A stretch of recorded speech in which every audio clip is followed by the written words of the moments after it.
আসসালামু আলাইকুম ভাই। সালাম। কি করতেছেন ভাই? মরিচ ছিটতেছি, মরিচ ছিটতেছি। ও মা, অনেক দামি জিনিস ছিটতেছেন ভাই। অনেক দামি জিনিস ভাই, বলা যায় না, অনেক দামি জিনিস। আমরা সোনগাড়ি সোন দাম থাকে কি বলেন ভাই? ভাই সবচেয়ে সচরাচর তো আমরা দেখে আসতেছি 2 থেকে 300 টাকা কেজি। ভাই আপনাদের শহরের হিসাব আলাদা ভাই, আমাদের গ্রামের হিসাব বাজার। এই দেখেন মরিচের এক একটা কালার। জি আপনি ভাই, গাছটা দেখেন না একটু, অনেক সুন্দর এই যে দেখতেছি। গাছটা আপনি দেখেন না, অসাধারণ, মরিচ তো অনেক ফলন গাছটার হয়েছে। মধ্যে অনেক রকম অনেক মরিচ ধরছে। জি ভাই, অনেক ফলন। মাগার এবার দাম নেই। জি যখন আমরা গাড়ি সখন দাম হয় না ভাই, সবচেয়ে বড় কথা হলো এইটাই। যখন আমরা গাড়ি সখন দাম হয় না, যখন আমরা গাড়ি না, তখন মনে করো তো এমন দাম হচ্ছে 300 400 খাওয়া যায় না, নিয়ে খাওয়া যায় না। মরিচ ছাড়া তরকারি খাইতে হয়। যখন মরিচ ছাড়া তরকারি খাইতে হয়, ওটাই আমাদের। এই যে দেখেন আজকে এবার আমরা গাড়ছি প্রায় 1 বিঘা মাটির, এবার মরিচের দাম নেই। কি একটা অবস্থা ভাই, কিছু করার নাই ভাই। এখন তো মনে হয় ভাই আপনার 40 টাকা মানে কেজি চলতেছে। এই ভাই 40 টাকা কেজি চলতেছে না, 20 টাকা 30 টাকা কেজি চলতেছে। 40 টাকা হলো মরি দেয়, না হলো তাহলে মেরে ফেলে এই অন্য জিনিস গাড়ি দেবো। জি ভাই, কেন আমাদের হিসাব পাল্টা ভাই। আমরা তো আপনাদের মতো শহরে থাকি না, সবকিছু কিনে। আমাদের এখানেও গাড়া আছে, সামনে দেখেন সজি গাড়া আছে।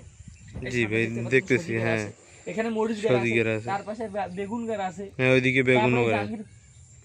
কাকুল্লা গাড়া আছে। জি দেখলাম। আসেন আসেন, কাকুল্লা আমি দেখাচ্ছি। না দেখলাম তো। আপনি আসেন, কাকুল্লা আমি দেখাচ্ছি। সমস্যা কি, আমাদের কাকুল্লা ভাই আছে। এই যে কাকুল্লা, ফলন তো অনেক ভালো হয়েছে ভাই। আল্লাহর অনেক ভালো হয়েছে। আল্লাহর আমার এক ছোট ভাই এটা পরিচালনা করছে, তাই আমি কিন্তু কম আসি। ওটাও আমরা মনে হয় ভিডিওতে দেখেছিলাম এর আগে। আপনাদের সবাইকে আমি ভিডিওতে দেখাইছিলাম, তাই এখন কিন্তু ফলনটা অনেক সুন্দর হয়ে গেছে। হ্যাঁ, মানে এই বৃষ্টির কারণে ফলনটা অনেক ভালো। জন্য একটু ফলনটা কম হয়েছে। আর দ্বিতীয় কথা, অনেক বৃষ্টি আজ প্রায় 1 সপ্তাহ ধরে বৃষ্টি, তার জন্য মরিচ গাছগুলো হেলাই পড়ছে। জি, এগুলো তো গোছ দিতে হবে। বস্তার মধ্যে ফিরে আদা গাছি ভাই, এটাও একটা বড় পার। ওটাও আমি আপনাদেরকে আর পরে ভিডিও দেখাবনি। গাঁদা ভাই ইনশাআল্লাহ আমরা দেখবো। সবচেয়ে বড় কথা, মরিচের দাম নাই। এই যেমন গাছ পড়ে কিরকম ভাবে পড়ে আছে। জি ভাই, আপনি একটু দর্শকের জন্য কিছু বলেন। আপনাকে দেখে যেন কেউ বেকার না থাকে, উদ্যোক্তা যেন হয়। কোনো বেকার ছেলে আপনারা সবাই থাকবেন না। বাবার চাষার যদি জমি থাকে, নিজের বাবার যদি জমি থাকে, ফসল লাগাবেন, খাটাখাটি করবেন, ইনশাল্লাহ ফসলে লাভ হবে। আর যদি আপনার বেকার যদি না থাকে, তাহলে মানুষের জমি খরচ করবেন, টাকা দিয়ে নিয়ে, বন্ধক বা কাঠখন্ডা নিয়ে আবাদ করতে হবে। যে কোনো একটা আবাদ করলে লাভ আছে, তাহলে এগিয়ে যাওয়া যাবে। কেন আমি তো মরিচ গাছ এখানে কয় টাকা ইনভেস্ট করছি, এই মনে করেন 1000-1200 টাকা ইনভেস্ট করছি। মরিচ আরো কম হতে পারে, আরো কম হতে পারে, কিন্তু মরিচে বিক্রি করছি প্রায় 2000 টাকা, 2-3 হাজার টাকা। কিন্তু এখন মরিচ ছিঁড়া শুরুই হয়নি। এখন শুরু হয়নি, কি বলে দেখেন না, এখনো 2 মাস যাবে। 2-2.5 মাস যদি মরিচ বাসায় কিনতেও হবে না।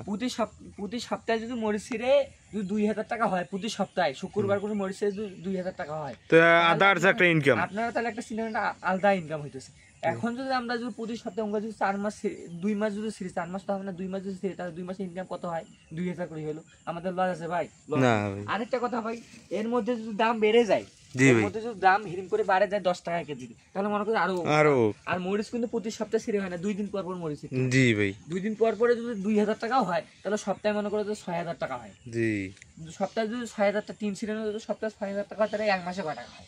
জি ভাই, তাহলে আমরা বুঝতে পারতেছি বেকার থাকা যাবে না। বেকার থাকা যাবে না ভাই, কোনো কিছু করতে হবে। কোনো কিছু না করলে কোনোদিন আগাইতে পারবেন না। অনেক সুন্দর মরিচ। এটা মরিচের রং কিন্তু আলাদা, আর এটা মরিচ কিন্তু আলাদা। এটা কিন্তু আলাদা জাত, আমরা দেখতে পাচ্ছি। এটা কিন্তু হাইব্রিড জাত, এটা কিন্তু দেশি জাত। জি, অসাধারণ।